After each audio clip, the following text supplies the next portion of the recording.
I could honestly say that I've been on summer vacation for like over 30 years. Even if a customer calls me up and shits on my head, I'm still like, well, that was an adventure. Like somewhere inside the good and all the bad, there's the love. The following is an Oh Hey podcast production. This episode may contain coarse language and content sensitive to some viewers. Viewer discretion is advised. Thank you, Mark. Thanks for spending a little bit of time with us. Thank you for giving us a little bit of your time with us. We know, Charles and I, we know a little bit about your story, so we would love to go deeper into that. And, you know, ultimately for Charles and I, one of the reasons why we started this conversation, whenever we started this conversation, was we kind of want to use this as a platform, so to speak, to kind of allow the listeners or anybody listening to kind of gain a little bit of hindsight, or pardon me, you gain a little bit of foresight based on our hindsight, so to speak, based on our experiences, based on our journey. And you can certainly learn a lot from success, but you can sure darn learn a lot from failures.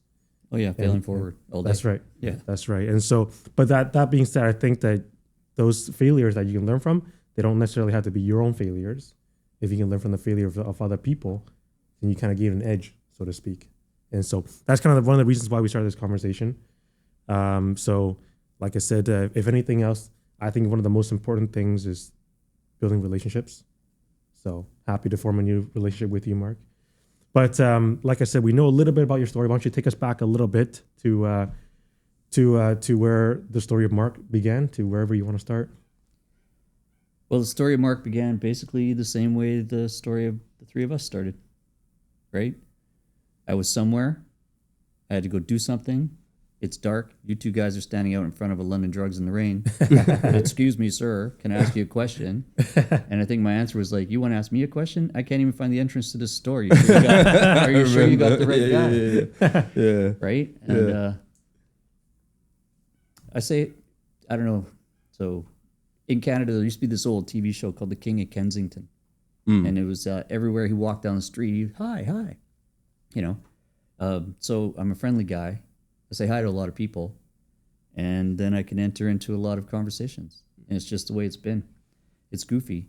So I have an office on Howe Street and another on Granville, and then a studio behind us on Canby. And when I walk down the street, or if I walk anywhere in the city, I usually see somebody I know, and I can say hi. And I've been like an entrepreneur, kind of, you know, singing for my supper guy my whole life. I've always saddled up to the owner of the business when I was younger. How'd you do this? It seems incredible, impossible. Oh, well, you know, rented out a store, put it in a deck chair, got a pot of coffee shop. I was like, that works. So, and then being a creative, you know, you've got a nothing, and I've learned from some good teachers, you've got a nothing, you need to put something on there to have a thing. So put a mark and just start making marks. And then 2 lines turns into an image turns into a drawing, a conversation turns into a friendship, a relationship. I really don't know. Like we said this morning, it's just a wild flow of life, and I just meet cool people. I learn a lot, and I'm a seeker. Right on. Yeah, that's about it. Right on. Thirsty now.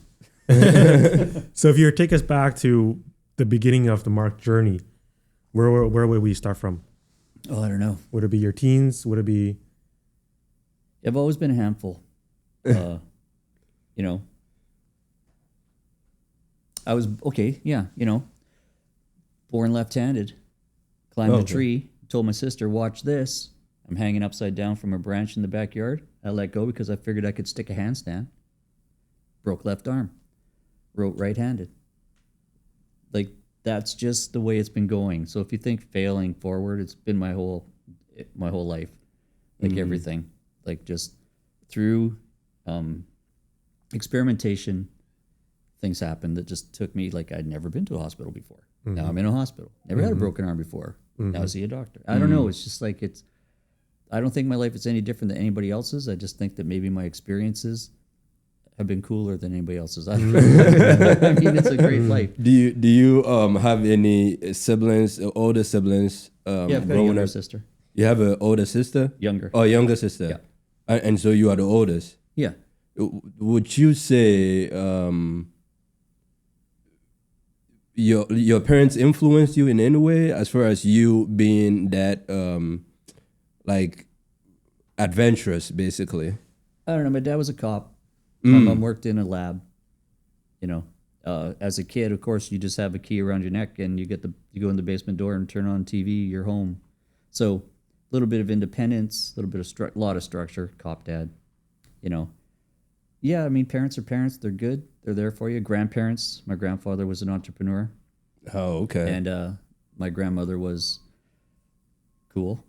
I don't know. She didn't really do anything. She was. I named them Lady and Pop, and Lady was always, you know, dimed out, nicely dressed. And my grandfather was, you know, he owned a movie theater. Then he got into real estate. Oh, his father owned the Fraser Theater when it was a dirt road. Oh, wow. Yeah, Nice. I know. So old school, right? So this actually brings me to a question that I wanted to ask you. Do you think nature has a stronger influence, or nurture has a stronger influence when it comes to shaping up a kid coming up? Yeah, that's a good question. I always ask myself, is it nature, nurture? You know, and it's a hard one to answer. I was in a relationship with this girl, and she had a bunch of brothers, and 2 of them were adopted, right? And one's the policeman, and one's the criminal. Wow. And they were adopted young. So nurture, the parents were great. If the other 3, like there's 5 of them, 3 of them were normal, and these 2 others that weren't, like, they were nurtured, the same loving family, but they found themselves getting in trouble. So it's I don't know, but they're great people. I don't know. It's like I don't want to judge them, but they just went on bad adventures. Like, how do you determine what direction or what? Maybe they were happy. Maybe they were happy that way. So it's a complicated question. Yeah, the reason I was asking you, I was watching, interviewing, I forgot the guy's name, somebody that is very prominent in the entrepreneurial community, the business community in the US. And he was arguing in favor of nature. So when you had mentioned that your grandfather was an entrepreneur, owned the real estate, and then his dad, I think, owned the Fraser Theater, you said? Yeah. So I was just thinking maybe that was the genetic influence, the nature part of it. That it could have been, but then it's been your drive. I mean, not to tell too much, maybe it would be a stretch, because back in the day, you've heard it all, right? Oh, where did you go? Oh, I went to school in Eastern Canada and then came back, and I have a cousin, you know, like, so perhaps my mother's father's not my grandfather. So that would be a stretch, right? Like, who was it? I don't know. Could have been some other guy that I'm natured. I don't know. See, it gets too complicated. We're just people. Life, like we're saying, life in general is complicated. And it's not what it ever seems, right? Like, nobody, you know, when you guys asked me, hey, can we ask you a question? I was like, oh, I don't know. Yeah, maybe something's on sale. Or that's where craft is. Or you're looking for parking, how to use the meter. I didn't know anything. It could have been any question, right? Yeah. Like, how does this darn parking app work? On the nature versus nurture thing, I heard a story one time about a brother or 2 brothers, and they grew up in a household with an alcoholic father, very disruptive father. And so one brother grew up to be very successful, and the other brother grew up to be an alcoholic. And they were both asked the same question. They were asked, how did you become who you became today? And they both said the same thing. They both said, with a father like mine, how could I turn out any other way? I think you nailed it. I was thinking about that as you were saying it, which is bad as we start to try to finish sentences for other people. But I think as soon as you said that, it was relevant. Like, I've heard it before. Like, we know. And I guess we want to have an answer. But you're right. Like, how could I turn out any other way? Yeah. Yeah, I think it goes along. That's an avenue that we're on a lot. Yeah. You know, influencing. Like, how do you get influenced? Who's influencing you? Why are you receptive to that influence? Yeah. That would be a money maker right there, if you're able to figure it out. Yeah. Whether nature or nurture has the most influence, because it's something that scholars have been grappling with, and it's funny, within that same debate, when people argue whether it's nature or nurture, people's background influence the way they think about the question. You know, So, for example, I grew up with my grandparents. I didn't see what my dad was like, as a father. And I also didn't know what he was like as a teenager, And when I visited my mom in the UK, she said something, and, my mannerisms, my demeanor, like if I'm frowning or anything like that, she will say that, oh, you frown just like your dad.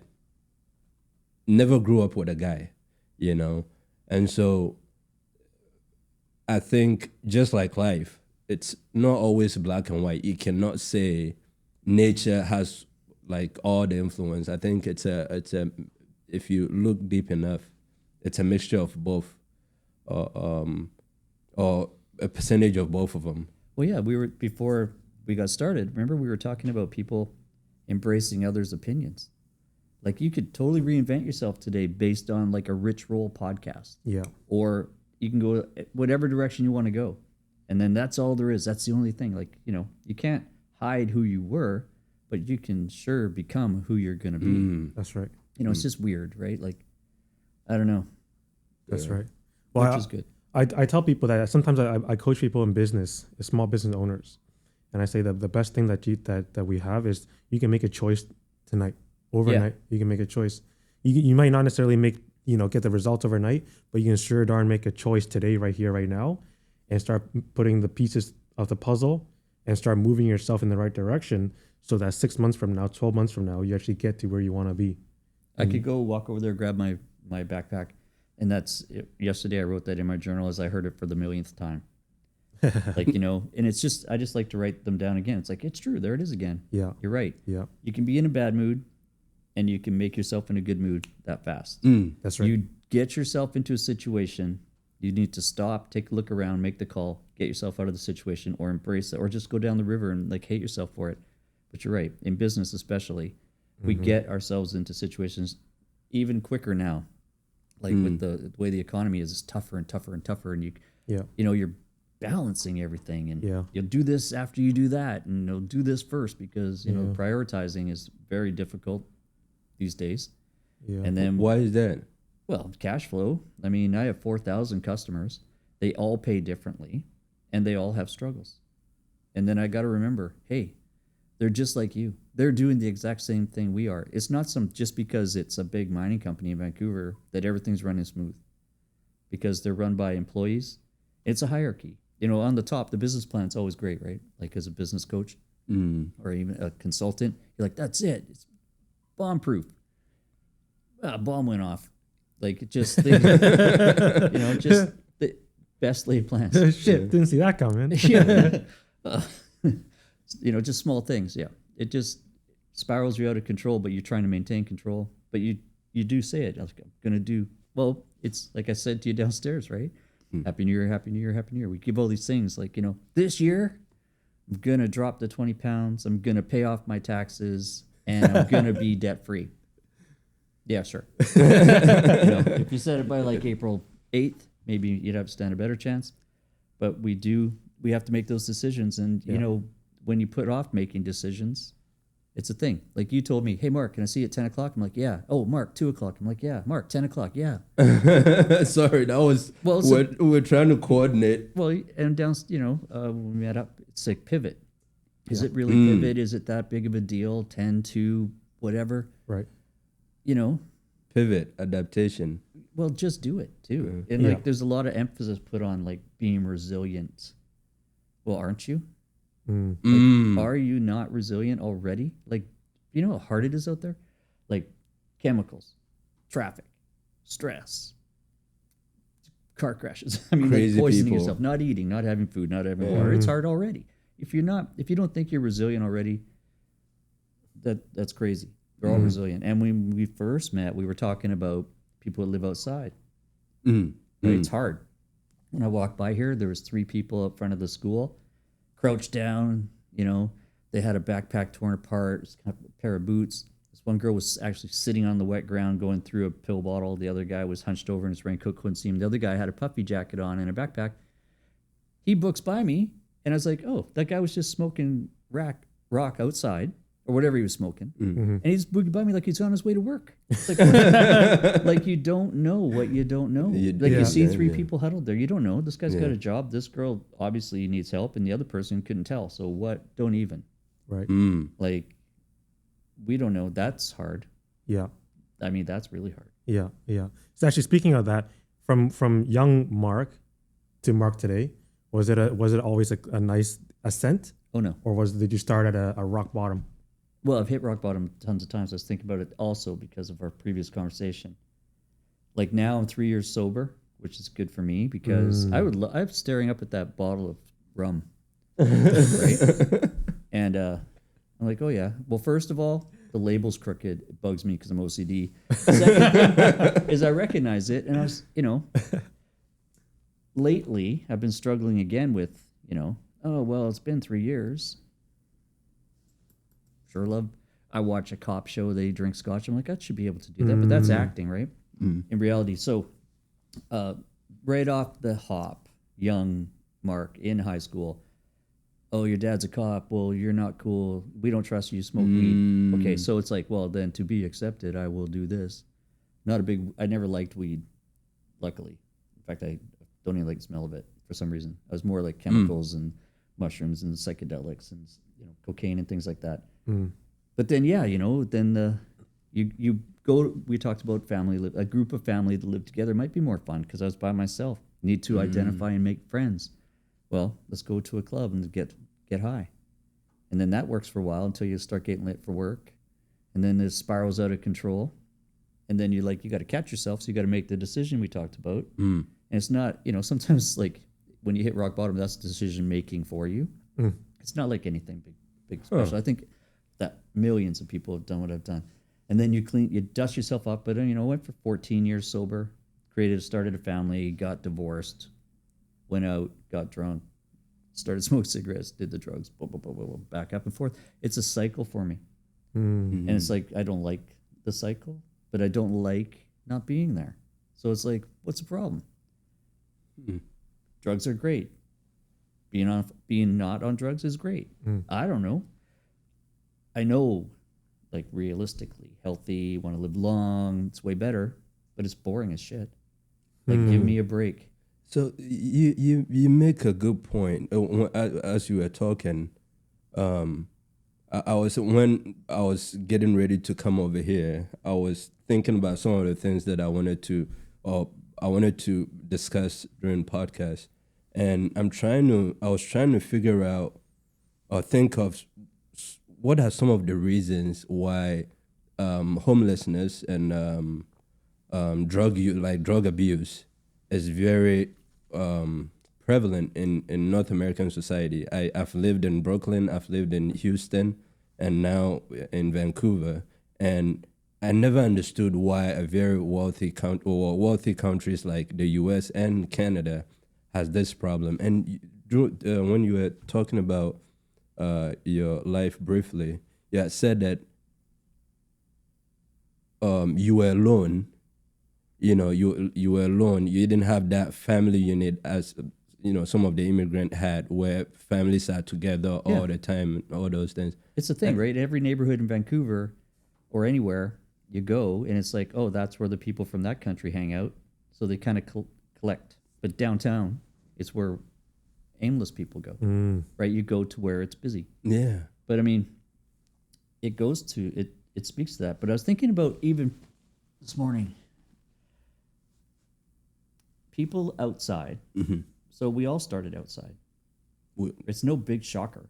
Like, people live outside everywhere. But in Vancouver, we couple it together with the drug problem. There could be people living outside that aren't on drugs, that we don't. We're just willfully blind to it. I know that there's people that just choose to do whatever they do. And then, lately, say over the last 16 years, it's been a growing concern. Like I said before, my first kick at the can at having a legitimate business was right here on Pender. Then I went to Homer. And my studio's been in this area forever. And I worked in Gastown as a photographer's assistant, and I lived on Alexander. So and I lived at 319 Hastings above Artist Ave. So I've been in this area for a while. 40 years, right? It's no big deal. I've seen the changes come and go. In the 80s, it was the crack cocaine, right? Started coming in and replacing the heroin alcoholics. Things definitely changed.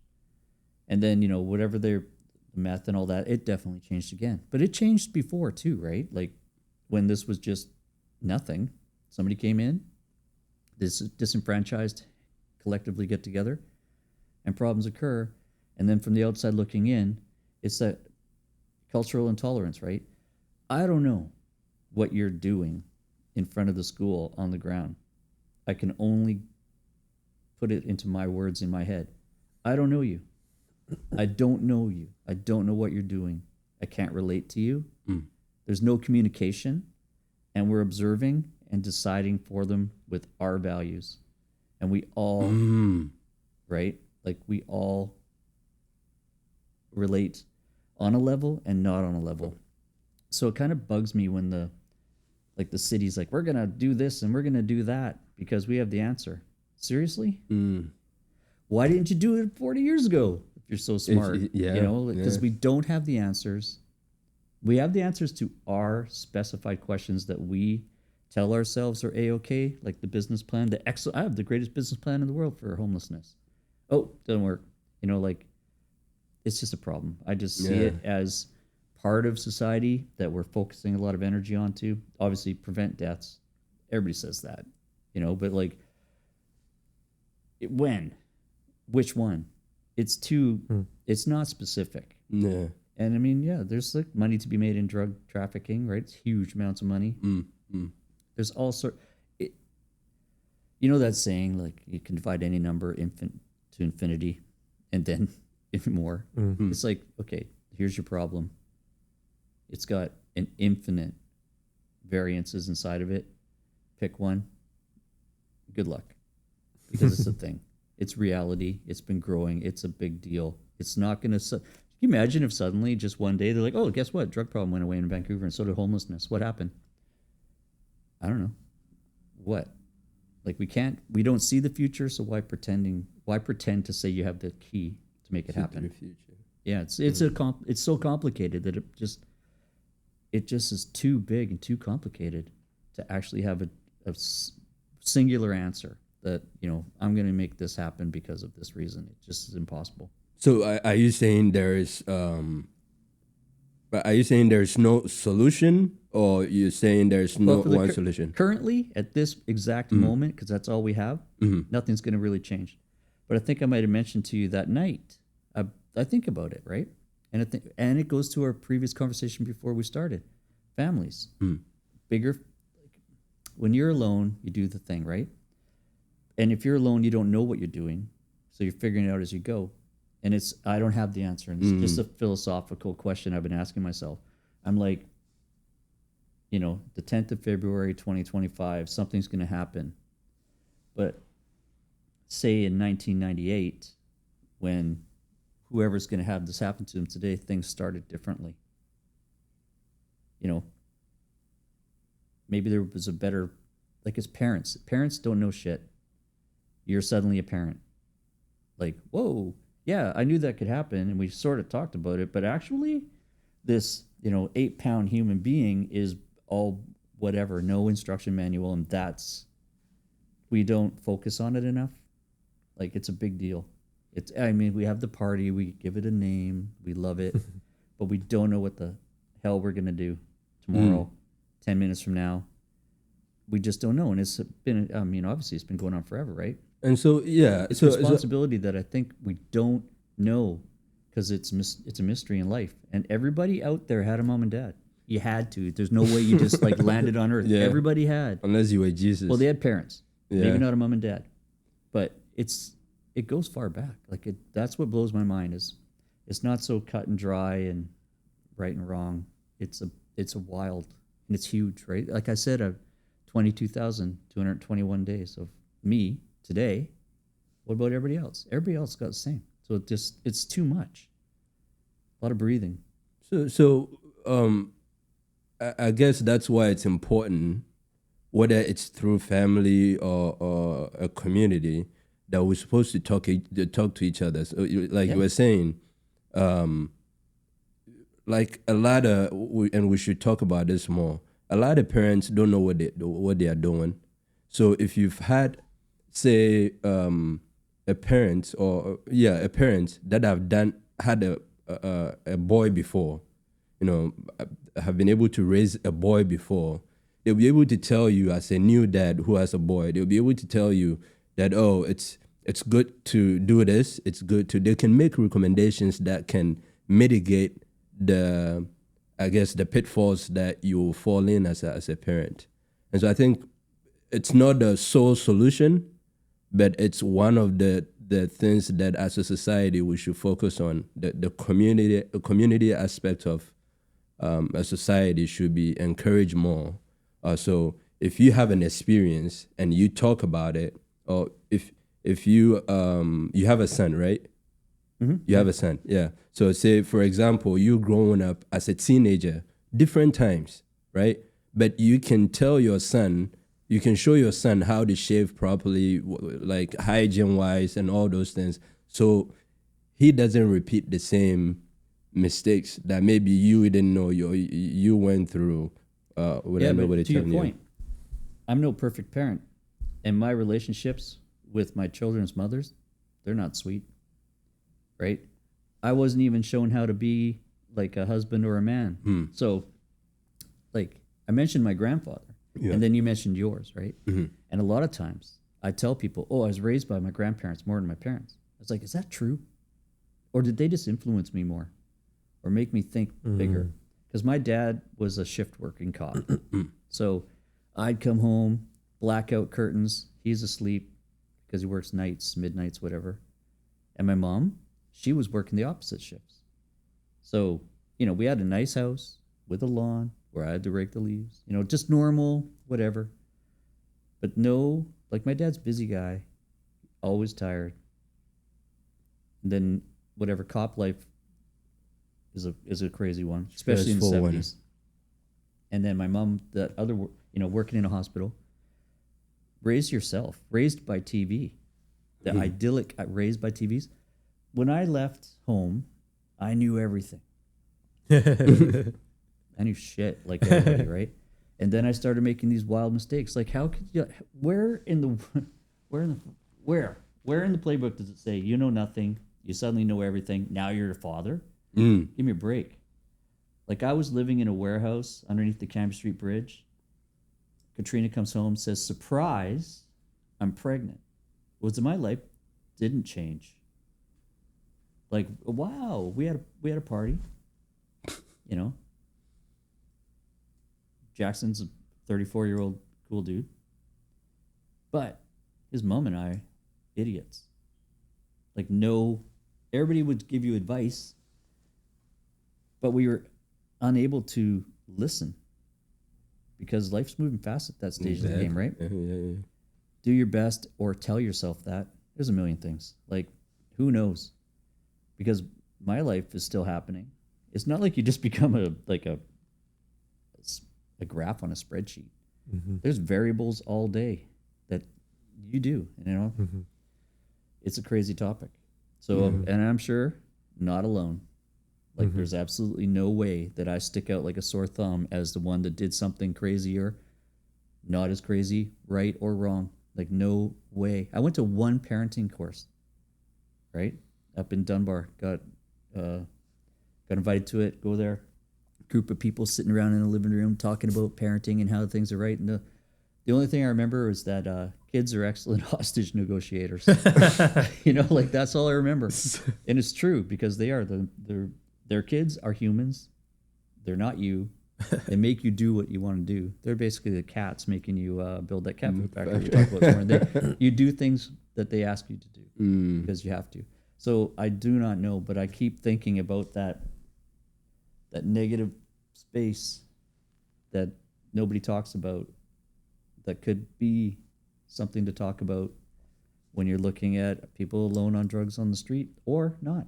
Or, sure, a lot of people are hurting, right? We see some pretty hurt people.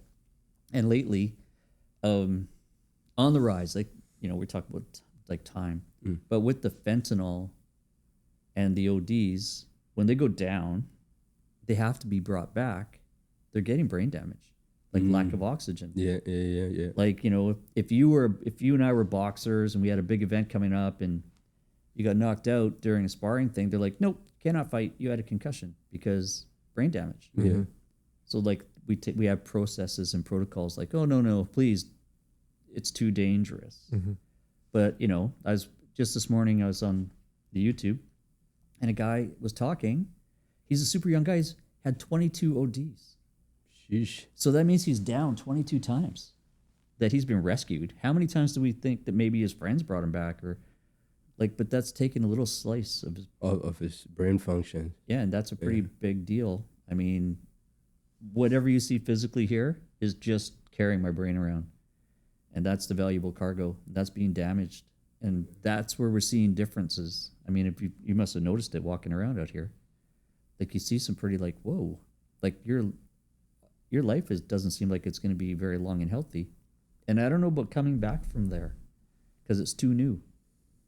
You know, heroin and cocaine was one thing. Fentanyl is another.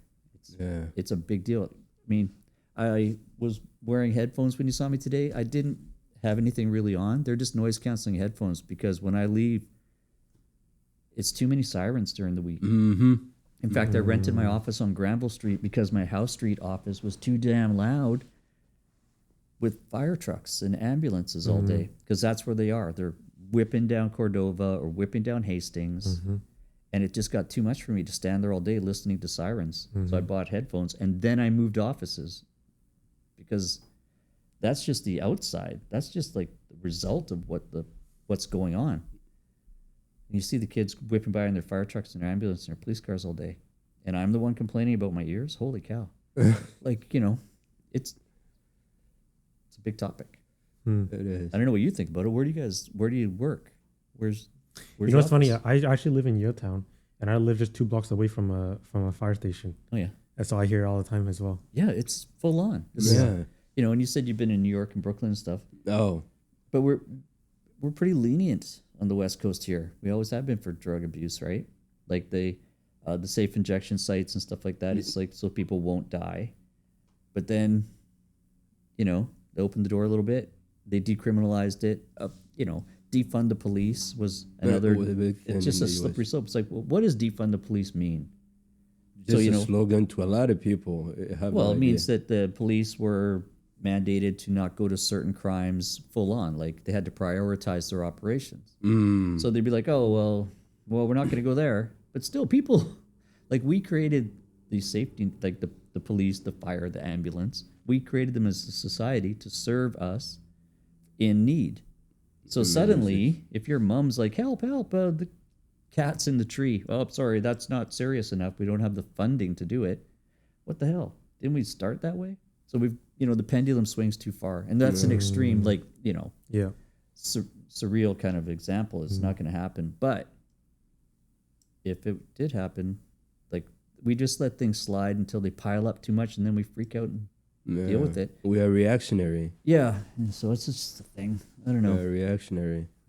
But I think we're all part of the solution and the problem too, right? Yeah. Yeah. It's, the way, whenever you're saying, we don't have the answers. No. And we don't have the balls to do things either. Even on a little level. I thought about it yesterday. So I haven't been driving last couple of days because of snow. My car's got like all seasons, but I'm like, forget it. I'll just take the bus. And then I was like, oh, the bus is cool. So easy. And plus, I was reading and I was enjoying it. Yesterday I was coming home and the back door of the bus opens. I see the people all tapping on. These 2 people, they just run on. And I was like, well, why didn't you tap and pay? It's a big sign right there, a yellow sign. $173 fine. Well, that's not a big deal. And these kids obviously were heading up the hill to Shaughnessy. And I was like, why didn't you pay? And what are you thinking? Like, if I step on your foot on this bus, you're going to say something. And then am I going to say to you, you're not on this bus because you didn't pay a fare? Like, where does it start? Where does that slippery slope of, like, non-accountability and ownership come from? And where did they get, like, the entitlement to walk onto and not pay? When, meanwhile, a lady ahead of her had, like, so many bags of groceries, like, heading home with her food.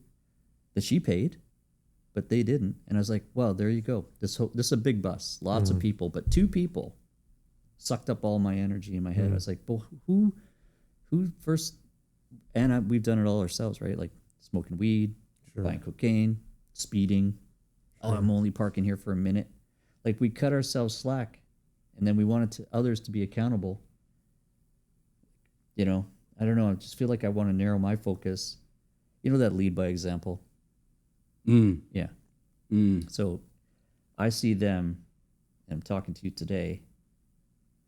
That's a lot of free rent, considering, you know, how much time has passed, but it's making me think that I better be the better guy. I've stopped at you know, the Hands 601 Cordova. They got the crosswalk for the parking lot, and there's no cars in sight. And I remember a friend of mine said, "Oh, when the hand blinks, it's like 5 minutes or 5 seconds. It's no big deal. You can make it." I was like, "Yeah," and it's like it's blinking. I was like, "Well, I'll just wait." And this guy boogies across the street. He's like, "Oh, you're the most law-abiding citizen." And I was only standing there because the hand was blinking red, and I didn't feel like not doing what it said because it was our norm. And I said to him, "Oh, I don't want to get hit by a car because I'm worth too much." Like I had to lie to make up a better story than the fact that the light says red, don't do it, and that's why. And it's like, how far is that down the fucking insecurity hole? Wow. Like I'm too insecure to say, "Oh, the light was red, but I see you broke the rule, so I don't want to say that you broke the rules, so I'll make up a new rule." Wow. Like we're bullshit. You can justify yourself however you want to justify yourself, right? It's fucked. Don't you think so? I mean, like we're hypocritical. I read Jordan Peterson's book. Oh yeah, 12 rules of success. That's Exactly. probably that's why I'm only in conversations with 75% of my children. Why is that? Because of the opinion factor. Like, okay, you read the book, right? Mm-hmm. It's got some pretty true stories. Like, oh my God, my friend died alone in a pickup truck. That's sad. My dad was good. That was good. You know, it's just like it's nothing, no big deal. Mm-hmm. But the attachment to his scandals and stuff. Mm-hmm. But anyways, not sorry to cut you off, but I mean, No, I've read the book. Yeah. And I listened to the book. And then I found out afterwards that people hated him. I was like, why? This guy is like totally regular. So Well, I think- sorry for interrupting. Yeah, Tell me what you you're going good. to say. Well, I was gonna say one of his principles. Just gotta pause for a second. Look how well paused I am right there. And you too, Sam. We're frozen in time. That's a That's good. that's not a good thing.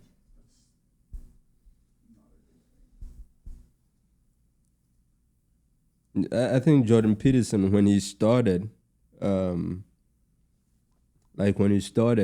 lot of people liked him because of how principled he was and all those things. But when people realized that he was pivoting towards the American conservative movement, then liberal, like a lot of Canadians are liberal. Yeah. Well, And- he talks a lot about God, right? Yeah. Like maybe his exploration of God is one thing. I'm not so sure. Like I even listened to him yesterday. Who was he talking to for? Tony Robbins. Like it was a 2-hour thing, right? Yeah. And I was like, well, Tony Robbins, like whatever. Then I was listening to him, and I was like, okay, they were just talking. It'd be like you two talking. Like They just have. I don't think they're that extreme, either of them. And I didn't take. Well, what do you think of Tony Robbins? I've been to, like, when I graduated, my first job in oil and gas, the owner of the company took us to a Tony Robbins event. Oh wow. In Houston, and he has like speakers that will come before him. You know, they will come do motivational speaking, and they will sell either their books or their software, their stock trading softwares and all that. And even Kevin O'Leary, the Canadian American, was The there. Canadian American. He was there. He was one of the few people that actually was talking about things that I was interested in. But then when Tony Robbins showed up, it was electric. Oh yeah, he's built a thing.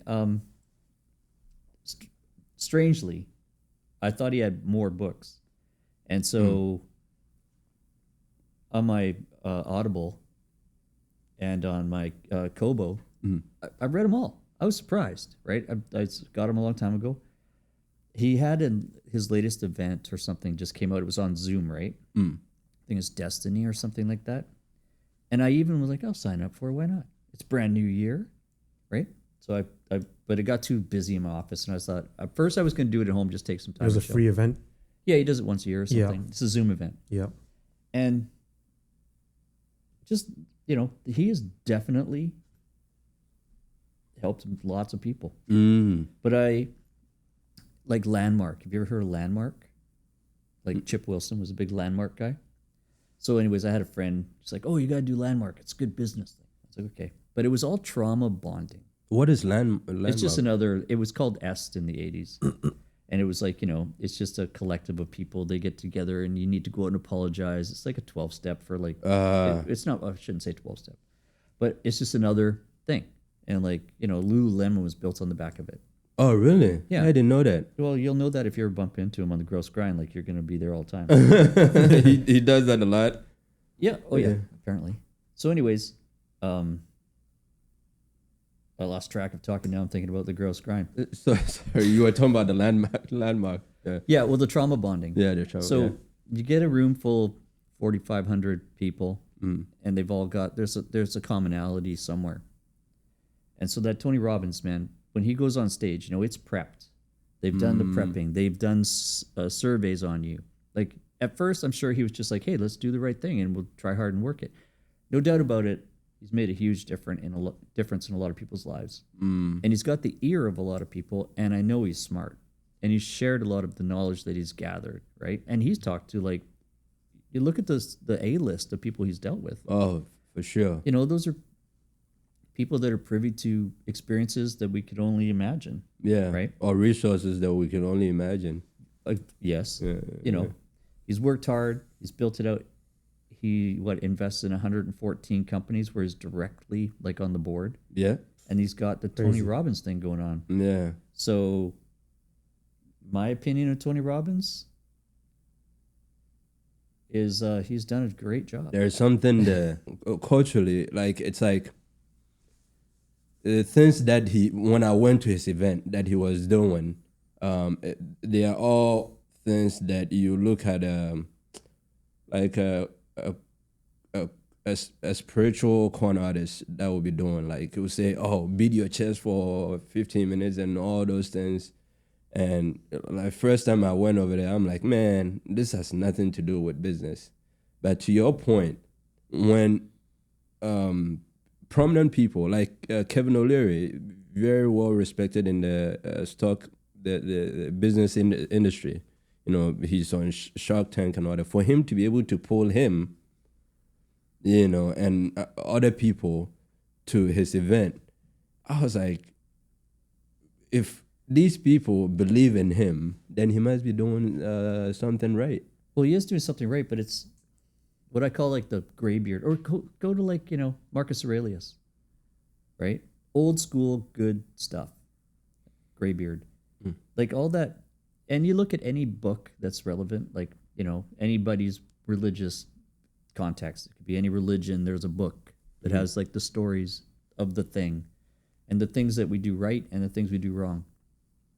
And he just reiterates the advice to do the right thing and, erase some of the problems in your life, which are just like, you don't have to hang on to the past constantly, the trauma bonding. Yeah. And he helps people like get a vision and a future. He doesn't like snap his fingers and they're fixed, but he's like, okay, the past is history. The future's a mystery. And like you said, Sam, that you can change your mind like right now. And I think he helps people. You're right. Like delegate the crap to the back room.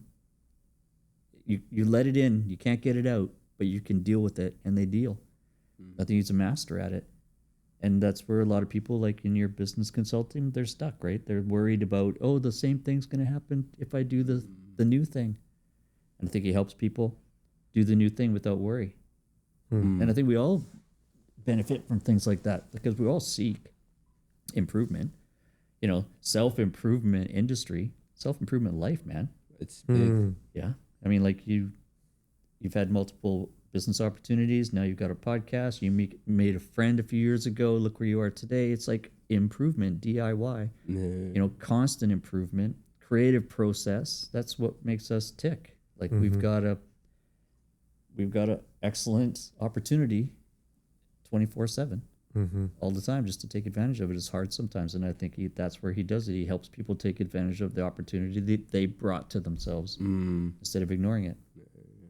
Like, do you think that this room just magically one day came in a box from Amazon? No way, man. It's a creative process. Everything has been replaced 4 or 5 times to think about it. Moved around. Yeah, like we always do it. And if you're not, it's fun. Go try it. You know, What role does creative process take in your own business? huge. So I started out my journey. No, but I went to Emily Carr at the art school because being creative is one thing, being an artist is another.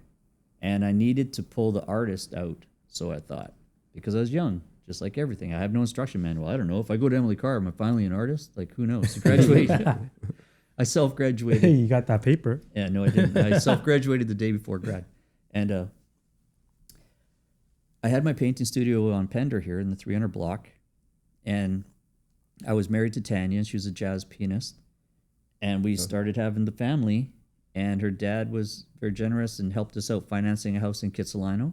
Oh, nice. And we got to pay him back. Comes with responsibility. And, you know, things were going on. I ended up from my painting studio and a bit of construction jobs. Like I was doing the construction, not my jam. I was sitting in my studio, and the guy, my friend, he was quitting his courier job. And I was like, oh, what are you doing? He's like, I'm going to LA to join a band. I was like, can I have your job? Yeah, sure. So I just took his job, started having fun, right? As a courier. Yeah, bike messenger. Actually, I was walking. I was doing this. So that's how the career started. Yeah. Yeah. From my painting studio and in Marlborough. And I started, like, people were nice, right? People in offices, super Canadians nice. are nice. Yeah, people are nice. People are nice, bro. Not in the US. You know what? I've never met an American I didn't like, and I've met a zillion of them. Really? Well, I haven't gone and, like, when they come here, I meet them. I've only been to New York, That and might Seattle, be San why. Fran. Not a lot of places. I'm just joking, by the way. I know some pretty amazing Americans. Yeah. They get a bad rep. I mean, there's over 300 million of them. Yeah. So anyways, the creative process, I had my painting studio on one side of the street and my new courier job on the other side of the street. And the guy tells me, you got to go do this, and this, wash, rinse, repeat twice a day. I was like, sweet. I can freaking hustle, and I can go across and paint, because if I hustle, I buy myself time. I earned time. It's like, good. And then in the desk drawer was like the Up on Wall Street business book, and I'd never read about it was like a mutual fund, index fund guy, Peter somebody. It's not Peter Drucker. I'm not sure. Peter. Anyways, it was some big deal back in the 1990s. So I'm reading a business book out of my comfort zone, but it seemed so interesting. It was a good story. Like, it was like the hero's journey. This guy started this company. And then I'm in this courier company. I meet these new people, and I run across the street to my studio, and I'd paint. And then one day, I'm just whipping down the street, and this lady's like, hey, can you deliver this for me? And it's flowers. And I'm like, yeah, sure. Where are they going? To this guy. I'm like, okay, $5, let's go. Gives me $5. I rip down to the building, 700 West Georgia. I find the guy upstairs, and I'm like, hey, this girl gave these flowers to you. Cool. And he smiles. And I was like, fuck yeah. She was stoked. I was like, whoa. You delivered. And then he's happy. And that really is like the core of why my company started. Wow. I was like, I'm happy painting, but it's a struggle because I'm doing the two things. But this was one thing, no problem. They were happy. Sparked. Yeah, so I went to Kinko's, which was like you can use the WordPress computers, not WordPress. Look how old that is. You can use a computer. Yeah, you print out your own thing. I made a little flyer, went for it. But the creative process of building the business was the same as art school. I didn't really, I was ticking the same boxes in my head. I was happy. Like the happiness of putting on your headphones and crushing out like yourself on painting is the same as thinking about business. So it just started ticking the boxes that made me happy. And then, I did a blog with the guys like Mark Huggan. He's picking up packages and dropping off smiles. I was like, that sounds happy, right? 10-second world of Mark Huggan and another blog. It's because I'm so fast. I was like on the phone. Yeah. You got a problem? Let me solve it. Now I have 4,000 customers in that business. Solving their problems. I train my staff. I'm always up against, it's hard. Like it's hard. It's always hard. Mm-hmm. But I really, where did Mark Huggan start? Probably like with Fast Times at Ridgemont High, because Jeff Spicoli would be my cultural icon. And then Lords of Dogtown, because I was a skater. And these two things, they were like endless summer.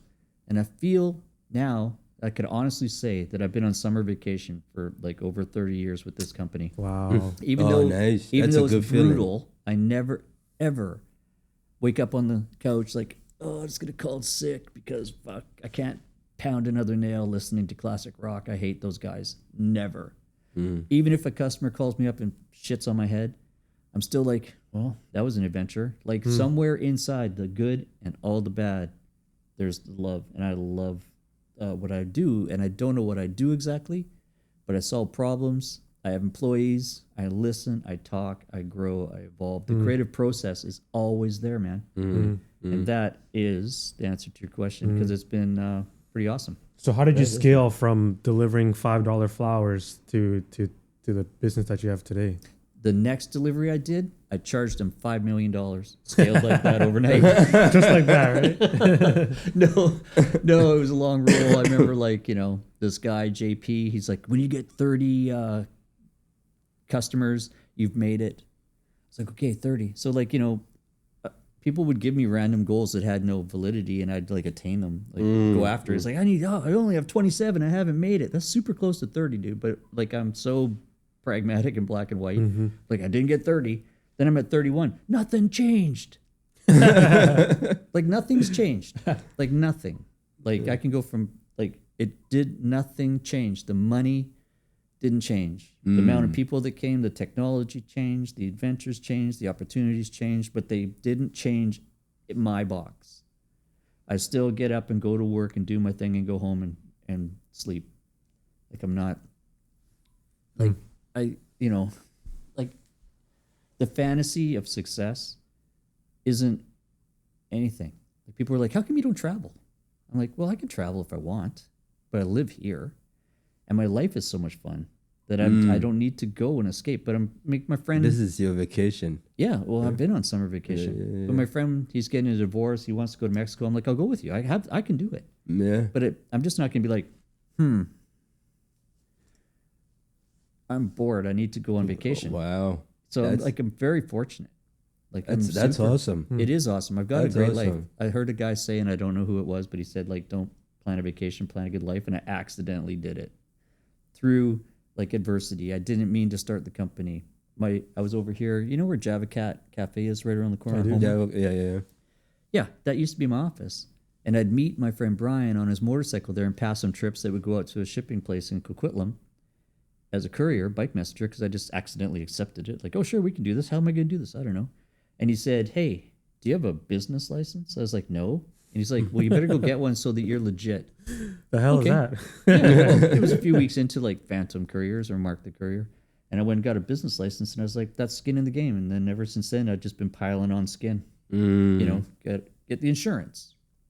Get all the horrible government things you need all the time. I want to talk to you about that as well. So I get the sense of you are what I call a problem solver. You take on as it comes, basically. You don't on-demand problem solving. Yeah. I'm a fixer. That's awesome. So what you said about being on vacation for 30 years, being on summer vacation for 30 years. I think our second podcast I had mentioned something similar to that. So a lot of people just work and can't wait to go on a week or 2 weeks or a month vacation somewhere. But I wanted to live a life where I enjoy where I'm at, and I only travel just to experience, learn from. If I go on vacation, it's not like, oh, I'm going to Mexico and it's this grand thing, you know. I'm here right now. I'm enjoying it, whether it's work, gym, friends, the food, hiking.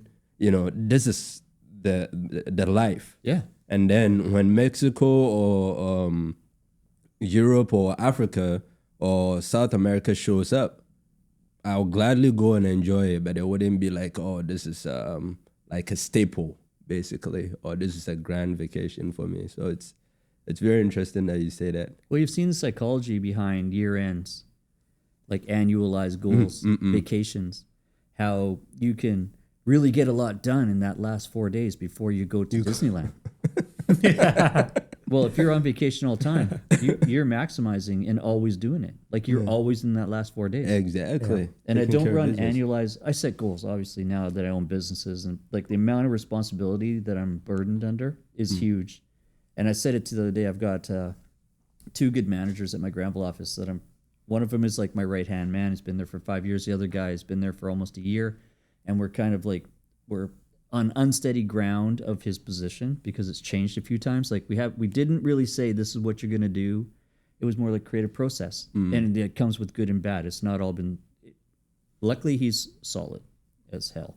And That's good. but his life is evolving all the time constantly too, right? So I'm just lucky that he can do anything for me under his life stresses of just a normal life.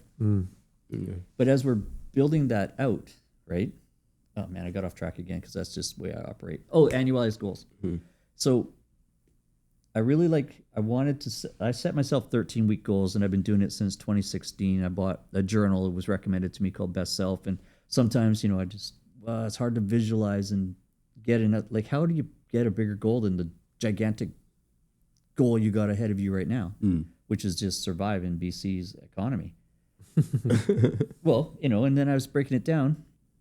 I was like, well, annualized goals are tough. They don't happen. Give yourself too much time. It gets too close, and then you lie to yourself. You're like, well, close enough.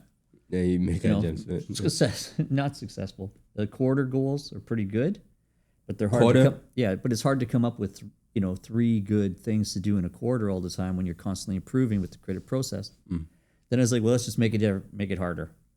I was like, we broke one of the whiteboards down into 7 segments, 1 segment for each day. There's a week. Boom. What would it be like? How could you operate and handle it if every Friday was New Year's Eve? Like every Friday is your birthday, your anniversary. Because we put all this onus on it. But if we broke it down, like the school board did it for us, professional days once a month. Then we've got the statutory holidays once a month. So there's 2 already in a month where most people are like, oh, we don't have to go to work on that day, so we can celebrate or take it easy or relax. And I was like, I was just trying to balance like all these things socially that happen and work, because work isn't everything, but work pays for everything.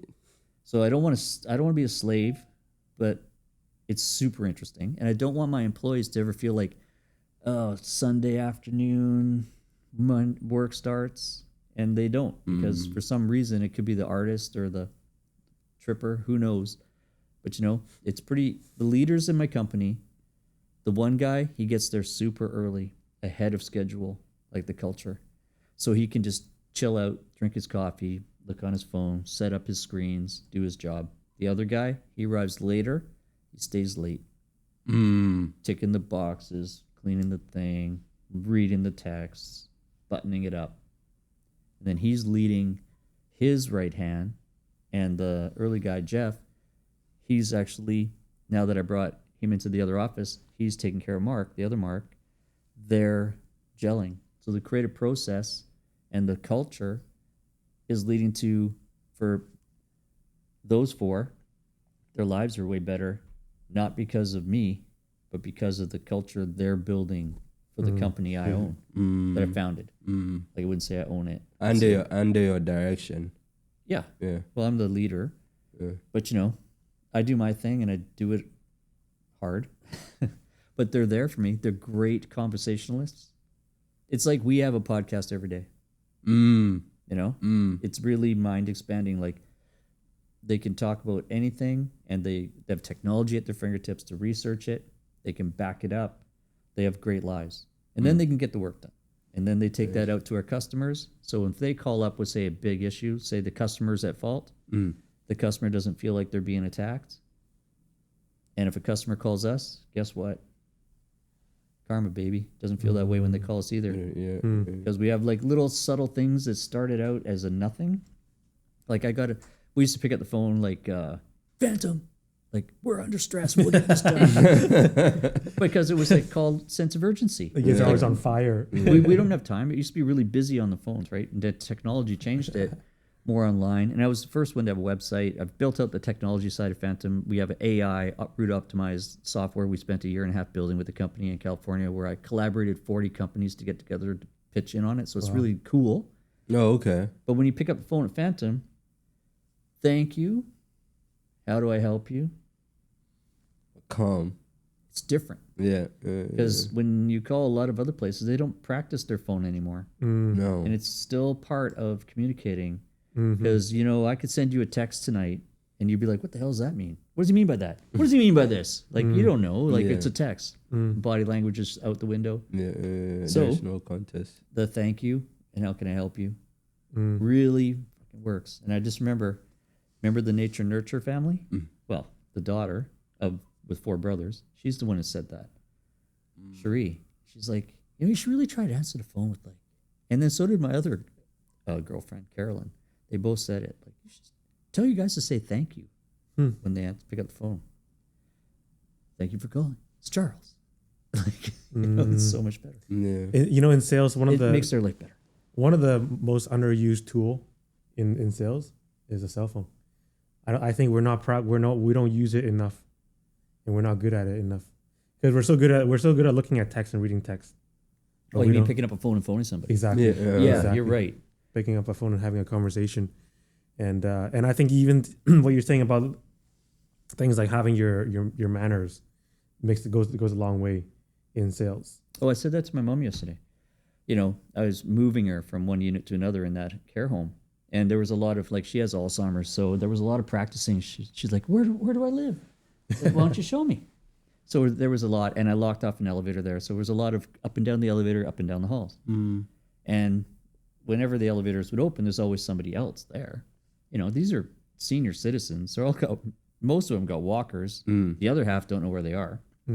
And I would just stand there, hold the door for them, say, hey, how's it going, whatever. Normal, like what I would consider like absolutely 101 normal. And they're like, oh, you're such a nice, young, polite man.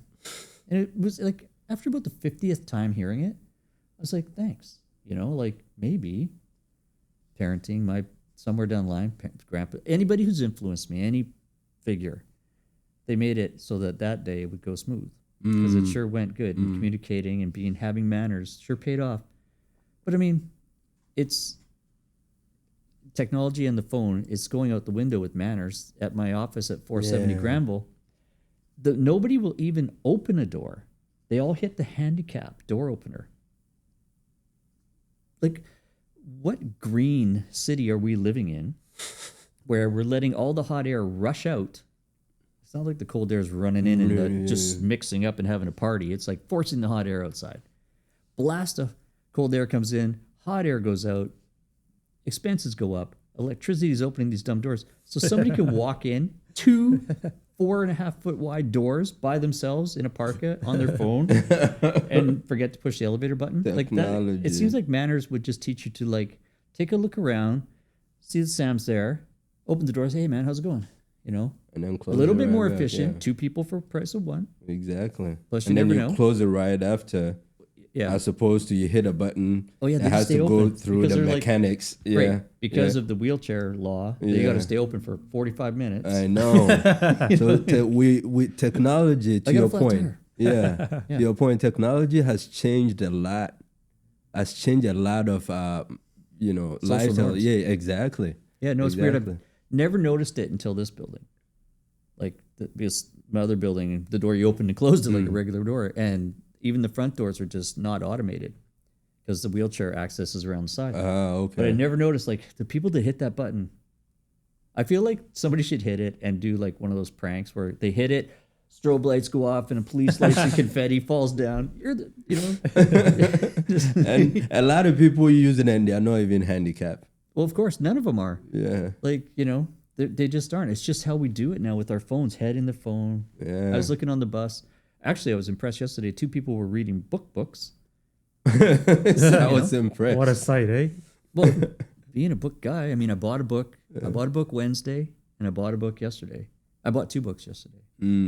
So, as we talked before, my greatest thing is books. What kind of books? Yeah. That's what I bought a a Allen Ginsberg poetry book, and then I bought a book by John Hughes, that PhD guy, about he journaled dreams for a year. Mm-hmm. And then I bought a book on 1980s New York graffiti spray, like the trains. This woman photographer did an expose because I like art. Yeah. And Ginsberg, obviously. Hey, guess what? Open that book. 1956, Allen Ginsberg wrote a poem at the CP rail station down on Terminal about homelessness. Oh, wow. So there you go. And I thought it was a paragraph at first because it took me, because I knew about today. I knew about our previous conversation. I know Allen Ginsberg. I mean, like he wrote one of the most iconic poems ever. And plus he was a Bowery hanger-outer in the art scene that I just found to be the most influential in my life. And I know and I'm reading this thing like it's supposed to be a paragraph, like he wrote a newspaper article for the West Ender. It's a poem about the homeless guy in the train station. Because it was just post-war. I was like, wow. Totally. I couldn't even put the context into context because it was about Vancouver, BC. I'll incredible. take it. I left the book at my mom's apartment to read when I'm visiting her, but I'll try to remember to take a snap and text it to you because it's like so. It was relevant then, and it's relevant now, it always will be, and it always has been. So, that topic is not so. It's not so relevant as it is just. It's a now, always. It's always. Yeah. Always. Wow. Like conversations have always been a now, right? I don't know. Fireside. Like, why do we do these things? Like, get together and shoot the breeze, It's you think it's about the now. Well, it is. A little bit. Nothing really changes. It always stays the same, but it's always changing. Like, it's just a paradox. It's just too crazy. Cyclical, maybe is the word. There's a lot of that too, right? Yeah. I mean, cyclical. Everything is like everything gets jazz, hip hop, remixing, like mashups, all that stuff. We don't have an original idea until we take a really good idea and claim it, and then run with it. And that's how all things happen, right? Yeah. I mean, it's all been something's always been done. Do you ever think you broke the internet? I got a wild idea. Like I thought I did. I thought, nobody's made a high vis wedding dress. And then, damn it. Of course, there's a lot of cool people out there. Somebody did. But one day, like the pool noodle, I mean, that guy did that. And look where he is today. Yeah. I mean, there's only a few original ideas. Yeah. I guess that's why the patent office exists. Because you might think you have a cool idea. You go to somewhere in Afghanistan and somebody is already... High-vis dresses have been around forever. but I mean, here's the good thing, though. In business, I always believe this. You don't have to come up with the next iPhone or invent the next flying vehicle. If you can already do what's already been done, but do it at a better rate or improved or at a faster pace, then you can win. Yeah. Well, look at the electric cars. I mean, it wasn't like the Tesla company started them. They were around for a long time. Yeah. They tried to, I can't remember what that one, the movie Killed the American Car. But I mean, people have been horsing. I drove an electric forklift in the 80s. Yeah, but even in the early 1900s, there were electric cars. That's right. They weren't the first ones. Electric cars. They just couldn't do what you just said. Yeah. Just scale it up and get it going better, faster. Yeah. I don't know. It's an interesting world that we live in. This is part of the reason why too I like talking to people. I like going to places. You can absorb so much from people. You say the town that I grew up in, I thought it was everything. What, Brooklyn? No, I grew up in Ghana. I know. Yeah, Brooklyn, man. It's got a few things. And then I traveled to Arkansas, and it's like a culture shock. And then from Arkansas, I go to Brooklyn, another culture shock. Brooklyn to Houston, another culture shock. You meet all kinds of different people, Yeah. but at the end of the day, the same way of life. You know, you think that, oh, Brooklyn person is like this, but then you come to Houston and you find somebody similar to some experience that you had in Brooklyn, but it's different in some way. You know, so life is cyclical and interesting in that way. I did the backwards culture shock. I was living here, and then I went and worked in the Queen Charlotte Islands outside of a city called Masset, which is like, you know, small, Where is that? in the Queen Charlottes. Where's Queen? Up the coast, Graham Island. Oh, So the Queen Charlotte Islands are like majestic, magical places, and everything they say that it's pretty true. It's crazy. It's old growth forests and untouched wilderness, except on the front it's untouched, and the back it's clear cut because we've done everything wrong. But I went up there and built a fishing lodge called the Queen Charlotte Lodge. Pretty epic, beautiful on Naden Harbor, which is like the Dungeness crab breeding grounds of North America. Most crabs, killer whales, everything, all the cool stuff. Oh, wow. So I go up there, and then I came back to Vancouver, and I had the reverse culture shock because I'd lived up there for like 3/4 of a year in the quiet. I came back to Vancouver, and even though Robson Street was 30 years ago. Yeah, 30 years ago. It was a lot quieter, one-story buildings, not the hustle and bustle. I even felt like, what happened? I couldn't deal because I'm not so resilient, and I'm not so adverse to change. Like, you know, I think I am from the big smoke. I go up there and I come back and I'm like, freaked out. Yeah. So, I mean, wherever we land, Yeah. we adapt and then we unadapt quickly. So I guess, you know, like we talked about resilience and adaptability before. I guess we do it faster than we even consciously understand it. Consciously, yeah. Yeah. Because we're not thinking about it. Your body, it might be the opposite. Like, you just have to deal. You're dealing. Then you're like, you forgot you're dealing. Now you're doing. There, put that in your business consulting. That was pretty, like, write that down. I think that sounds like we could build on that. Yeah. Craziness. What does 2025 have in stores for you? It's so far been awesome. Yeah. Yeah. Well, always seeking. So I got another business coach, which is good because I want to push it. Just there, like I want to stretch. I just got out of a relationship with a beautiful woman, and we met during COVID. She's great, she's a great mom. She's got a nice daughter. So we had like a family, but our interests were diverging. And I was like, you know, it's like, why did this happen again?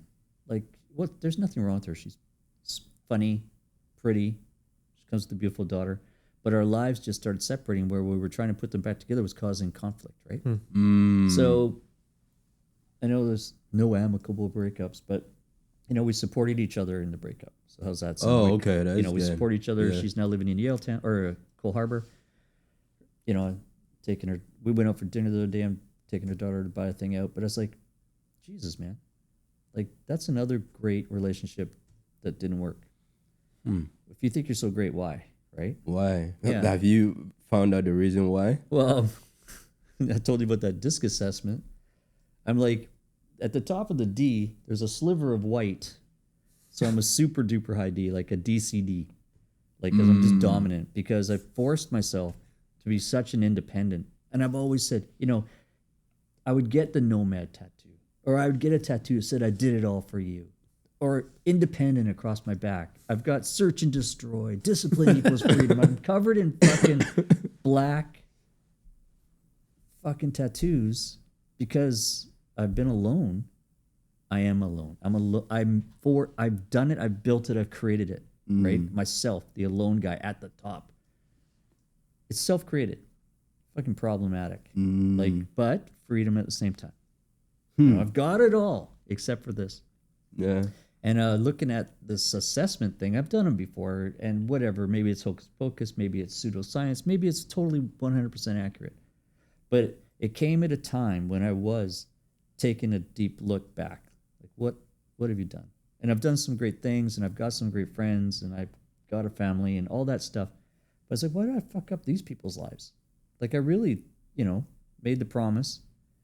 And then, yeah, it didn't work out. I'm so sorry, pat you on the back. Let's make the best of it. But I fucked up your life. Or maybe you fucked up mine. but I'll take responsibility. I want to like, it's not like the whole dynamics since the 70s have changed, right? You can get married and get divorced because that's your first marriage. Like it's been kind of scapegoated a little bit, like everything. We've made it a little easier to fail because there's no accountability or no bar. So for 2025, that was a big deal breaking up, right? I was like, not out there looking for a relationship, but right now, like they come along when they're supposed to. But it's like, there's that. And then in business, I wanted to tighten it up. I want to give those guys more, like not responsibility, but more ownership. To do what they think. Let's see what you think we need to do. And I'll back you. And no matter what, it's either going to go one of two ways. It goes the right way or the wrong way. And if it goes the wrong way, well, just turn it around. Turn the ship around kind of thing. Yeah. There's that. And then financially, I piled a ton into everybody and I want to take some for myself. So those are the three things I got going on. And my health, right? I started doing some fun stuff. I started getting like IVs on Saturdays. Oh, okay. Just to boost up, I was like, well, I'm healthy anyways. But now I'm taking care of myself, so I'm an idiot. So I'll probably eat the wrong food. So, I get in the IVs with the antioxidants and lots of Bs because of the dementia that runs strong in my family. No cancer, except for the people that died of cancer, but they might not be my real grandpa. So that's good. My dad, heart attack, Parkinson's. So I'm aging. I've lived almost as long as they did, my grandpas. So we got that. And then I've been getting just going to see an RMT. And then I've been going to Calm because I've been swimming in the ocean since 2016 or 10 with PAX. Cold water is one thing. I was like, yeah, it's not a problem for me. I don't even freak out. Probably because I grew up at Crescent Beach. It's always cold. Yeah, probably. But doing the hot cold, I started going to Calm. And so my Sundays is like, I take my weekend up. Like my week goes up, super stressful by Friday because, got to make it. And then kind of a self-love Saturday, then a down-regulating Sunday, and then go back in. And that's been kind of what I've tried the beginning of this year, and I've kind of enjoyed it. I was like, hey, maybe this could be a new fun routine. Yeah. Met some new friends, different routines, not driving as much. I have a sick car. And you do have a sick car. Yeah, car's sick. And but taking the bus has been fun. More journaling, more reading. I don't know. See where it goes, but I've been, as usual, loving it. That's awesome. Yeah, so every day is a little bit. I mean, just saying hi to guys like you on the streets by Norm. So look where it got me today. You spend the majority of your time in your business? Yeah. Yeah. Yeah, I'd say even on the way here, right? I've got my 2 journals. I mean, I'm going to go down to the art supply store. I'm going to go back to my studio. I'm going to I bought some oil sticks. I want to try and experiment, but I know I'm going to go back to 470 Granville Run invoicing. Oh, okay. And tighten it up. And yeah, I'm always working because I have responsibility to everybody else. I want to make sure it's ticking along and it's tight. Responsibility as a leader. Yeah. That is what I did not know I was going to get into when I started the lifestyle job of being Mark, the bicycle messenger artist. Is now. But you took care of it. That's one thing that throughout your conversation, I've admired. Life throws stuff at you, and then you just, okay, this is what it is. Let me take care of it. Yeah. No excuses and all that. Because some people, they fall into something by accident, and then reality hit them, and they're like, and they back out of it. That would probably be the nurture part. Being my father was like disciplined policeman, right? But old school cops. I mean, they probably broke rules old school way, but there was always like that structure. And probably from my grandfather and my mother and my other grandmother. So you never know, like, where did I pick that up? I've always had good mentors who were entrepreneurs. So they kind of show you like, hey, that's my problem. I got to fix it. I can't talk right now. I got a problem. I got to fix it. Probably just became like sitting in the back seat of the car. You see your dad put the key, turn the key, do this, move his legs, car's driving. You figure it out later as you go. Yeah. Osmosis. You pick it up without even realizing. Yeah. That's awesome. I actually would like to see some of your work as far as the painting. What do you normally paint? Well, I stopped painting for a ton of time to run the business, right? So right now I've just got a self-portrait and an abstract piece going. Okay. And I tell you, like, the mental muscle of like visualizing creative art pieces for me is still there. The muscle memory of actually doing it, oh boy, do I suck again. Doing a self-portrait, it looks pretty all right. And then I'm doing a big abstract piece where just I can make a mess and I don't care. And just like, there's that. That didn't work. So I'm going back to experimental and, conceptualizing, just trying to be a little bit more free out of my rigid thing. Like the self-care, right? Like that's not my norm. I don't normally do that stuff, but I sort of like schedule this, make it happen. It's not that tough. So my business coach has got me going to the studio at 2:00 every day for a check-in. And I got to take a picture. So the progression's happening. I started off with like this, and now I've got that, and see where the creative process can take me once again, because it was my secret weapon before. And if I'd spent the last 30 years painting compared to building businesses, I wonder where I'd be. And that's been a nagging question. So one day you'll get a text, or else I'll invite you over. Who knows where today's conversation goes. We can walk over and take a look. And I'll show you. And that's the thing I don't like doing. I don't like, I did shows and I sold paintings, but I hated critiques because I used to be so self-conscious that the blood pressure in my head would pop up. I felt like my eyes were going to burst and I'd faint. Once I was cooking in a restaurant and my art teacher showed up and I go over to say hi. Thought I was going to faint. Because there's a lot of great painters. I don't think I am one, but I love art and I like being creative. So I'll just keep hammering. Yeah, I do love art too. I started off as a kid. We didn't have all the fancy, where they buy you crayons and all those things. We used charcoal. Yeah, that's it. And then we draw on the walls. And I remember there was this, we lived in a compound house.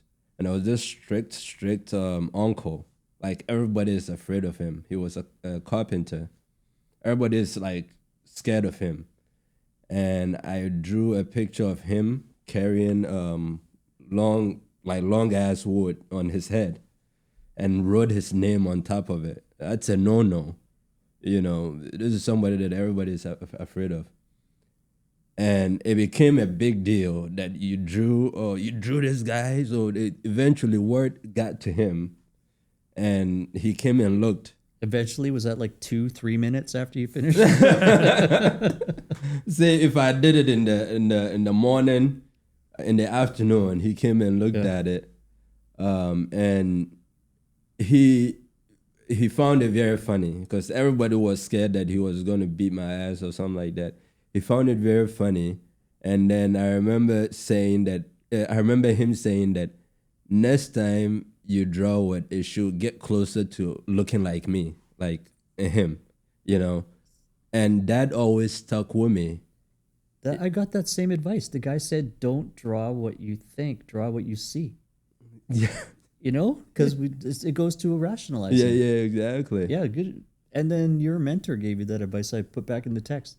Seems like we get the same advice that's good in different ways all the time. Like, that's 3 connected things that stick out in my head. For sure. So talk about things being cyclical. Nothing is new under the sun, right? Yeah.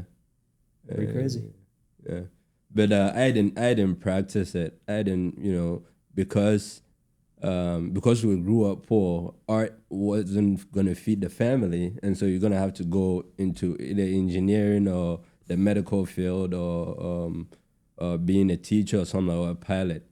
And so that was really, the art part was relegated to the background. And so now if I see any art at all, I'm fascinated with it. I don't do it myself, but I like art. I think we all do. We're all creative. You think so? Yeah, totally. I totally do. Why do you say that? You dress yourself. You organize things. You take care of things. It's all the creative process. Like, it's just different. Like your handwriting. Like, I'm proud of my handwriting. I bought one of those Remarkable 2s. Hate it. I erase all the time because it's not the same as my pen. And I try it's not the same. No, I try to do like not architectural handwriting. Like, I had terrible handwriting, I guess, one time. And then I had hand surgery because I've got Dupuytren's contractures. So they did surgery, and I went from, okay, I was born left-handed, went to grade 1. Oh, got a broken arm. You got to write with your right hand. And then I have hand surgery. Oh, got to write with the left hand. And then other hand surgery. Oh, got to write with your right hand. So it messed up. Like there's no great. And then I was like back to practicing. I think that's creative. Like art can be You make a good text. point. I mean, graffiti is text. Like I think we're all creative. Yeah, You look in the mirror. Yeah, You got a nice beard, right? You got a nice haircut. Yeah. Like that's just just looking at the opportunities presented that you don't put a box on your head and walk out with the word Sam on it. Some Like, people do. We break out of the mold. We're all creative. Some people do. That's a good way to put it. That's a good way to I mean, look we're all at it. curious. Yeah. I read Leonardo da Vinci's book by Isaacson this summer. Oh, really? Yeah, it was a good one. Yeah. It was great, like because he just was like sitting around thinking, and he was brilliant, obviously. But the book, have you read it? No, I haven't read it. Oh, it's a good one. It's on my list. Isaacson does a good job. Autobiographies. Like I read his Jobs book, I read the Musk book, and I read I've read the Musk one. Yeah. Yeah, that was a fast read. Yeah, That was bananas. But my son, who's a tech genius, I think I told you he's got a physics degree, computer science degree, and linguistics. He's super know that. super smart. Where is he right now? At home, probably Oh, cooking. okay, yeah. Lives in the West End. He is not a big fan because he Of thinks Musk? Yeah, Okay. like he's of the opinion that he buys things and then pushes them forward. I was like, okay, that's a different opinion because when I read the book, I was like, wow. And then talk to Jackson, get the different opinion. I was like, oh, that's interesting. That's cool. Your app balances out a little bit more, fills in the gaps where your mind made up the things. But overall, I was like, it was good to read it. It was a very interesting book. The Leonardo da Vinci one, a little bit more elaborated on like what he was wearing that day. Like who knows? But solving some of the problems he did with the canals and things, brilliant.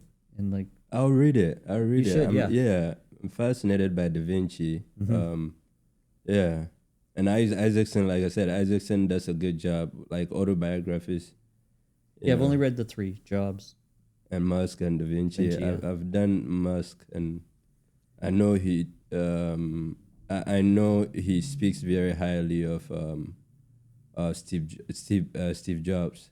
Yeah, that book surprised me because it was so popular during the boom of Apple, and then his death. Everybody had it, right? I mean, it was the white cover with the Steve Jobs face. Everybody had it to look like an intellectual. I kind of breezed by it until I read it, and then I was like, "Wowza!" Actually, you read it, right? So you know about Feynman, Apple, 999. No, I haven't read It's a lot of it's Steve based Jobs in one. Vancouver. Oh, really? Yeah, tons of it. Like you got the name from one of our, not Feynman, that's the physicist. This geology guy that was a big investor with one of the large resource companies here. He had his land. That's where they hung out. That's where they got the name Apple. That's where he got a lot of the money. It's got Vancouver's got a didn't know that, backstory yeah. in it, which and then I was like, hey, yeah, I've done lots of LSD, so I. Backstory there. He recommended that. I'm experienced. He recommended that Bill Gates take LSD. So Steve Jobs. Oh, well, of course. He recommended. I watched a recent interview by Wall Street Journal where they went to Bill Gates' compound and interviewed him, and he said Steve Jobs asked him to take LSD. Did he? He didn't take it, Yeah, and he said if he had taken it, Microsoft computers would be much more stylish looking and all that. Yeah, for sure. Design. Well, I'm a firm believer that I like any shamanistic thing. I did a lot of tripping. I've done a lot of LSD, a lot of mushrooms, Yeah. tons. Have you done ayahuasca? No, because see, now I don't want to be on drugs, and it's a more recent thing. Like it's in the last decade I was familiar with it. Like it's been around, and that's been like when I've cut myself off from the struggle path. But I mean, tripping probably helped me a lot. Really? How Sure. so? Well, I mean, how could it not?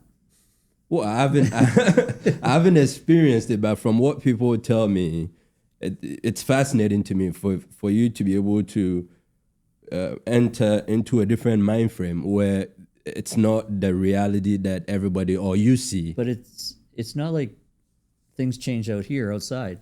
It's inside. So that's what is fascinating to me. You're creating your own everything. That is what is fascinating to me. And it seems so organic and in line with nature. The golden means, like everything repeats, like you said, cyclical. Trees on a branch, they're all the same. it just, when you start to see the hallucinations, they're all the same. And you can't remember them just like any other dream. It's like a little bit of your subconscious bleeds into your conscious. And there's that is so fascinating. It is. Me. It's like, you see the two oceans meeting where they're the dark green and the blue. It's like that line for a while. And I've enjoyed it. And I know what it feels like to be getting on hallucinate. I've done a lot. Like, I would say, not to be like, I'm the highest, I'm high D. But I mean, I did more than anybody I knew. Like any of my friends, I was always tripping. And then, mushrooms were very hard to find. Like they just weren't around like now. They came seasonally. You'd have to go get them. You might take the wrong ones. You get the Mexican. I'd like it. I woke up on LSD one day. I remember, like I forgot I took it. I've had weird mushroom trips where I had to run to the bus stop to see an imaginary friend. Like I've done some crazy shit, but most of it's harmless, youthful, mind expanding fun. And I think it was an important part of my it's an important part of who I am, but it might have been not so important to people around me. It might have made a divide. It may be a reason relationships. It could have something to do with that. But when I see things, maybe it's selfishly, I perceive them as more awesome than they are. And I see the interesting in the mundane more than any of my friends. I'm like, wow, like seriously, you ever think about why is that clock ticking? Like what makes that sound? Like, dumb things. They're like, what's that shit about? I'm like, I don't know, but they all do it, right? And then I get down that path. So who knows? I mean, I'm a nut. You're 3 years sober now. Yeah, whatever. Right? It's not like that. Not like the experiences go away. This don't go away. Yeah, and I mean, I think it's mind expanding, so it's not like mind contracting. I mean, they don't call it that for marketing reasons. I don't know. But the other drugs I've taken, not so good. So avoid. Avoid. Yeah, so I'm all for mind expanding. I feel like we are limited. We are limited in so many ways. When I was a kid, life was so hard. The only thing that helped me was my imaginations. So we lived on it was like a small hill. I wouldn't call it a mountain. It's a hill, and so the market is in the valley basically, and the roof of the market. So I would sit on top of the hill and just escape. So I'll create these things in my head like a cartoon, a storyline and everything. And this is without any LSD or any drug and stuff like that. So when I came to the US and I learned about some of the effects that some of these mushrooms have, people talk to the experience and all that. It was so fascinating to me because I could just imagine your mind, like just shifting from this reality, confined reality, where when something is out of the blue, you think it's not normal, but when you take a mushroom and you say you're seeing a lion, a friend said this to me, that she was seeing a lion in the sky and seeing this revolving circle thing in the sky. I wasn't seeing it. And I was like, what is causing this? What is causing her for her to see? To her, this is real, but I couldn't see it. And that always blows my mind. And I wish that it can be something that I can look into. Say, if you are tripping, say if you take a mushroom or something like that and you are tripping, it should be a technology that will allow me to see what you are seeing. That's like a normal day, isn't it? Like you don't know. None of us know. Like we don't know what you're thinking. Yeah. If we had a technology that suddenly told us what Sam's thinking about, that would be problematic. So maybe that would make us better people. I don't know. That's another concept you just came up with, which we could talk about for a year. Well, that would remove the mystery of life. It might, right? Like we don't know. Like if you guys saw me and said, "Hey, excuse me, sir, you bet that sounds good." Okay, I understand. Like we, where's the fun in that? Yeah, exactly. There's no mystery. Or maybe because it's not reality for us, we don't think it's fun. Some people. I dated a girl where all her friends had her location, wherever she goes. That is not my reality. You know what I'm saying? To her, that is normal. Like all her friends knew her location. So Put it on her phone? yeah, Oh, wow. all her friends knew her location. To her, it's normal. You know what I'm saying? It's something that she's used to. To me, it was a foreign concept to me. I can't let all my boys know what I'm. It doesn't seem relevant either. Like, I'd have to be pretty bored to wonder where you were. Wonder what? Unless we were like, meet up at coordinates. Yeah. So it's foreign until you experience it. It's a foreign concept until you experience it. Obviously, maybe part of the reason why we are the way we are is because we don't know each other's thought 24/7. Maybe if we do, we'll behave differently. You never know. Well, that's why one of the most important skill sets I think is to be able to see things from other people's perspective. One of the most important skill sets, one of the hardest skill sets to have. Virtually impossible. Virtually impossible. But I mean, what's normal to us is normal to us, but we look at somebody else and we're like, why is that guy doing things that way? But there's a reason for that person's behavior and actions that we might not see, right? Like, I put my pants on with my left foot first, but you put your pants with your right foot first. I'm like, why are you so weird? Why do you put your right foot? But then you see things that's normal for you, right? And most things that we do, there's a cause and effect. There's a reason why we do what we do.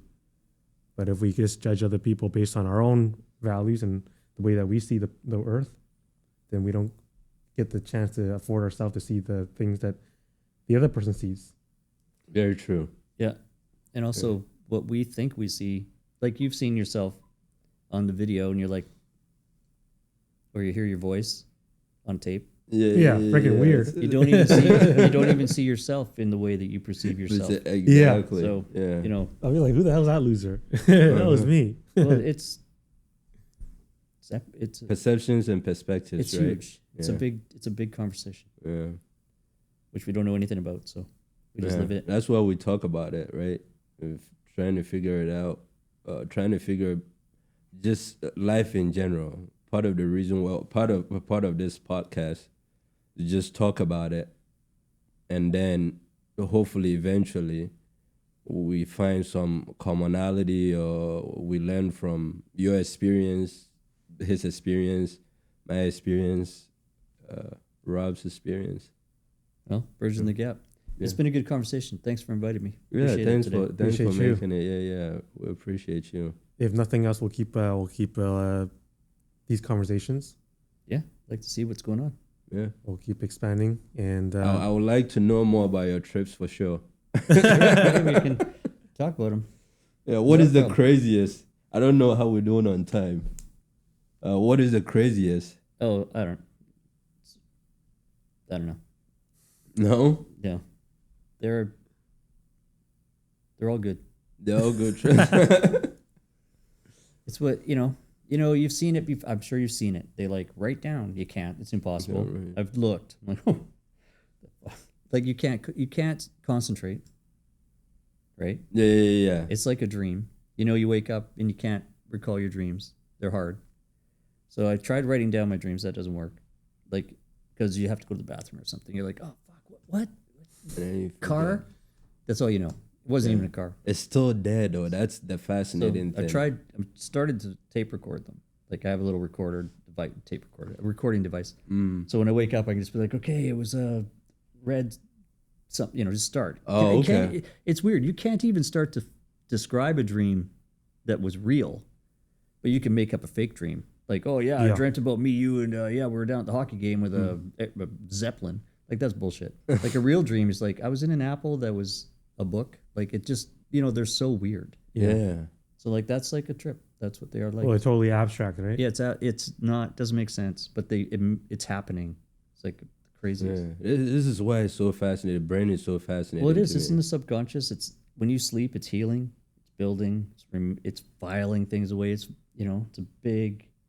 It's burning a lot of calories. When you sleep? The brain all day. Oh, for sure. Yeah. For sure. I mean, it needs to be fed good fats. Yeah. I mean, it is water and fat. It's energy. It's working. It's happening. It's making everything happen. Your skin regenerate. You know, It's giving instructions. Well, yeah. it's so we can't do it. No scientists on Earth's like, I'm just going to build a brain. Like they think that this AI is like a brain. No, it's only doing one thing, deciding on things, and it's taking decisions and making them into like an answer that it didn't ask the question.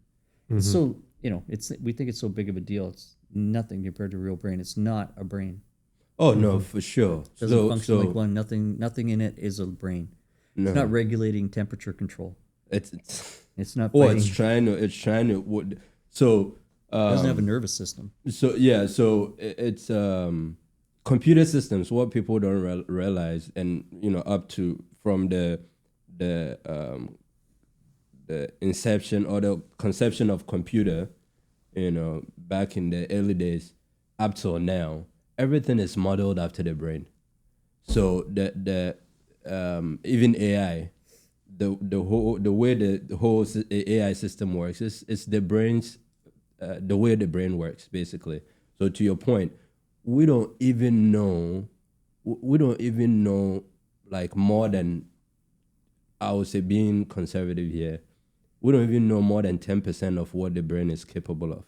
So whatever we've created, in this case AI, is just a small fraction of what the brain has been able to do. And then don't you love that old saying? Remember they used to say, we only use 20% of our brain? What? That's ignorant. Like then that's like you can't even come back with that. But like you said, we don't know about all its functions. We don't. But that aligns with our assumptions of what it's capable of. Yeah. No, it does everything. Yeah, to your point, temperature regulation, nervous system, skin, cell replication, all those things. And then we harm it too. Like, say we go terrible car accident, right? And they have to, this is beyond repair. So they take it off. And then how our body is so used to seeing it, and our body's working so fast, like a computer, that it creates that phantom limb syndrome, right? So it feels like your hand is there, even when it's not there, because it's so used to it. It's like, okay, I'm busy digesting food, so yeah, hand. But because it doesn't, it's strange how it has to grow into it. Like it takes a kneeling time. Yeah. But then they put that mirror there, and your brain's like, oh yeah, the hand. It's so weird. Yeah. Like you look here at a mirror on the arm that's not there, and you trick your brain because your brain's trying so hard to move it, and then it just moves this hand over here in the mirror. Like that's low level pseudo crazy fun parlor tricks of the brain that's how we try to explain what we don't know. Yeah. But it's like, okay, why is that happening? I mean, obviously neuroscientists research it and know the answer, but it's not widely talked about in media. It's readily accessible answers to ice-breaking conversations in business. But it's like, that is something. It is. It's a way big something. It is. Well, let's wrap it up. I mean, we've had a pretty good convo, guys. Appreciate you, Mark. Right on. Thank you. Thank you. We'll continue our conversation. Excellent.